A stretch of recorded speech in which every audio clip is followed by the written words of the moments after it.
Fala pessoal, tudo jóia? Hoje a gente vai dar a introdução no passado particípio, tá? Ele é um assunto que também às vezes deixa quem está aprendendo inglês muito preocupado, mas ele é bem simples, tá? Não tem segredo. Então, para você entender o passado particípio, você tem que entender primeiro o simple past, que é essa tabelinha do meio aqui, tá? Para isso, se você ainda não assistiu ou não sabe, recomendo que assista da aula 28 à aula 34, que é onde a gente trabalha o simple past, tanto do verbo to be como dos demais verbos, tá legal? Se você já sabe, se você já assistiu, você provavelmente lembra que para todo verbo no presente, que existem verbos regulares e verbos irregulares, correto? No o passado dos verbos regulares, que são esses aqui que estão em roxo, né? É só colocar ed no fim do verbo, lembra? E aí você já está fazendo o simple past desses verbos, tá? O passado particípio vai ser a mesma coisa. Então, por exemplo, cook, cooked e cooked, tá? Play, played, played. Então, o passado simples e o passado particípio é a mesma coisa para os verbos regulares, tá? Agora, para os verbos irregulares, que eu coloquei aqui 5, tá? Mas são mais de 200, na verdade. Eles têm uma forma especial no simple past, tá? Então, por exemplo, o verbo to be no passado é was ou were, dependendo do sujeito, né? O passado do verbo eat é ate, tá? No simple past. O do drink é drunk. O do fall é fell. O do drive é drove. Desculpa, pessoal, tem um N a mais aqui, ó. É drove, sem o N. Tá bom? Então, esses são os passados simples.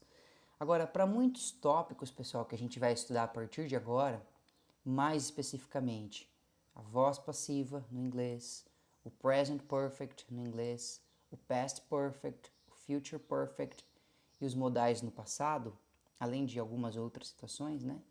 A gente vai usar sempre a terceira coluna do verbo, que é chamada de past participle. Então, é fundamental que vocês memorizem os verbos irregulares, tá? Memorizem tanto o simple past dele quanto o past participle para tudo que a gente vai aprender a partir de agora. Tudo não, mas esses tópicos aqui principalmente, tá bom?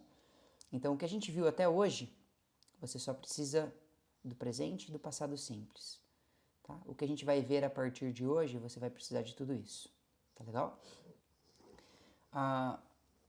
Eu vou deixar aqui na descrição, pessoal, uma lista com 50 verbos irregulares mais usados, tá?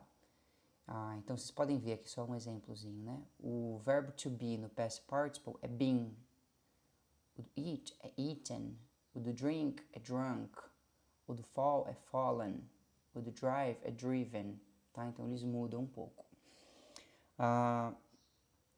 Pessoal, a gente tem, claro, isso no português, o passado particípio, tá? Mas ele não é tão usado, não são tantas as estruturas que usam ele, tá? Por exemplo, a voz passiva, né? A gente fala no português. Vou dar um exemplo de verbo no particípio no português. Enviado. Então, por exemplo, Maria enviou a carta, certo? Isso é o verbo normal. Maria enviou a carta. Agora, no particípio seria a carta foi enviada, tá? Então, isso seria o particípio, tá? É muito usado na voz passiva, tá bom? A carta foi enviada, tá? Trabalhado, dirigido, feito. Tudo isso são exemplos de verbos no português no particípio, tá legal? Então, assim, é só uma introdução. O que vocês precisam pegar dessa aula é que existe 3 colunas para todos os verbos. A primeira é o presente, a segunda é o passado simples e a terceira é o passado particípio, tá bom?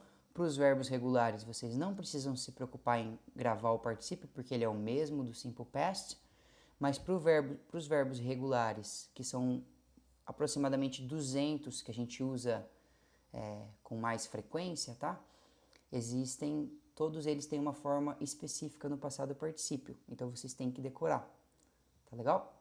Então eu aconselho a começar decorando 50, depois pega mais 50 e assim vai. Tá legal? Espero que tenha ficado claro, pessoal. Então, até a próxima aula. Um abraço.